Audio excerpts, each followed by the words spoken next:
Netizen sepertinya sudah habis kesabaran melihat kelakuan pedangdut Dewi Persik. Mereka menilai penyanyi tersebut sudah terlalu sering berbuat keributan dan bikin onar. Netizen pun mendesak KPI untuk memboikotnya muncul di TV.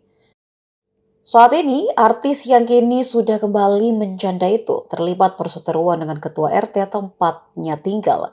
Masalah sapi kurbannya jadi awal keributan tersebut. Saat mediasi pun, Dewi Persik terlihat marah-marah bahkan sampai menunjuk ketua RT.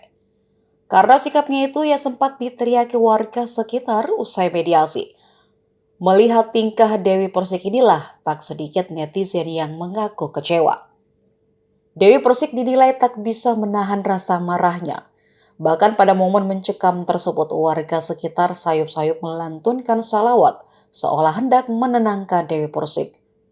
Dilansir dari Instagram @lambe_dano, video saat mediasi Dewi Persik dan ketua RT dibagikan ulang dengan keterangan agar artis tersebut diboikot. Rupanya keterangan pada video tersebut justru mendapat respon dari warganet. Tak sedikit yang setuju KPI memboikot Dewi Persik dengan alasan kerap membuat masalah.